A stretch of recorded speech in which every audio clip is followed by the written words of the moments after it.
ছেড়ে যদি কেউ বিভাগী হয়ে যায় তাহলে তোমার কি করে চলবে বলো?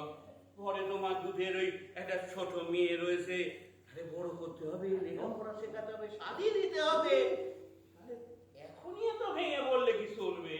কাল কি হবে ভাবতে শিউরে উঠছি, সেখানে মেয়ে মানুষ করা।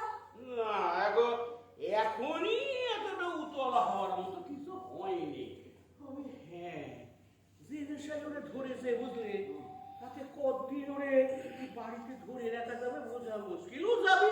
ও আজ না হয় কাল, বুঝলে?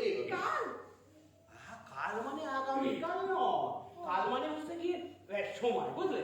মানে কাল হতে পারে, পরশু হতে পারে, ওখানে গিয়ে তো কি হলো, কাশি হলো। হ্যাঁ বলতে আপনি কি কথা বলার জন্য এসেছিলেন? কথা, তাই না? ভালো কথা মনে করেছি।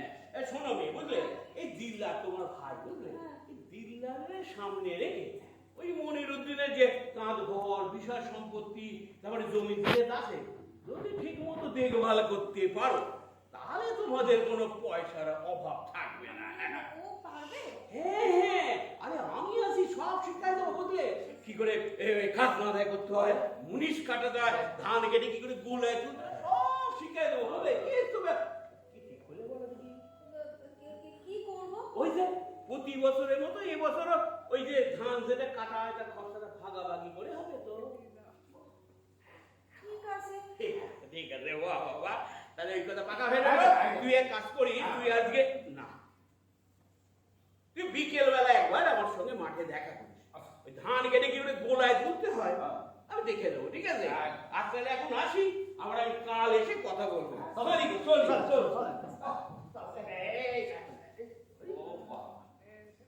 বাড়ি পর্যন্ত ধরা করে এসে আপনি কে? এখানে কি স্যার?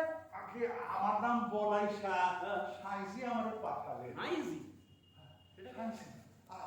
আমাদের গুরু আমাদের ফকির এখানে অসুবিধা যাবে না, তুমি যাও যাও দেখে যাও। দেখেন, অপরাধ দিবেন না, সাইজি আর শিষ্য মনিরুদ্দিনের খবর জানবার জন্য আমারে পাঠিয়েছে।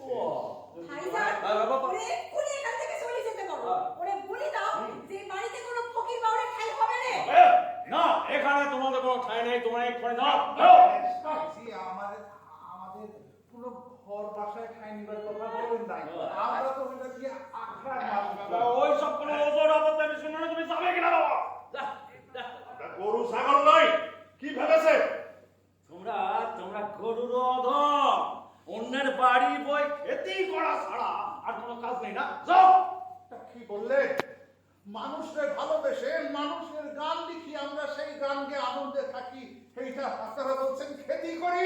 তোমার সঙ্গে আমি কোনো বাহাস করতে চাই না, তুমি যাবে কিনা বলো? না, যতক্ষণ না মনিরুদ্দিন ভাইয়ের সাথে দেখা হবে ততক্ষণ আমি জানু না। ওসব কোনো কথা শুনতে চাই না, তুমি এক্ষুনি চলো। আরে এদিকে আরে ছোট লোকের সঙ্গে এরকম ব্যবহার করলে তোমার মান সম্মান থাকবে? হ্যাঁ দেখেন এদের জন্য এই বাড়ি কত বড় ক্ষতি হয়ে গেল। রাগ করতো এদের জন্য। আচ্ছা, মনিরুদ্দিন কি কচি খোকা, বেটে বিদ্যে আছে, পয়সা করি আছে, খামোকা অন্য লোককে তো দিচ্ছ কেন? কি বলছেন আপনি? কি বলছি? এসো এসো, এদিকে এসো, ঠান্ডা মাথায় ব্যাপারটা বোঝার চেষ্টা করো, বুঝলে? বলেন। মানে ঘর ছেড়ে যে একবার বিভাগী হয়ে যায় তারে ঘরে ধরে রাখার কোনো মানেই হয় না, বরঞ্চ একজনের জন্য যাতে বাকি সংসারটা নষ্ট না হয়ে যায় সেটা দেখে তো উচিত।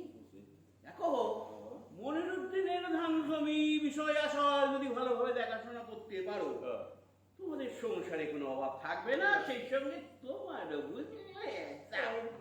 যাও গিয়ে ওরে মনিরুদ্দিনের সঙ্গে দেখা করবে। ঘরে আসো, চলেন। একদম এই ভেতরে একদম। মনিরুদ্দিন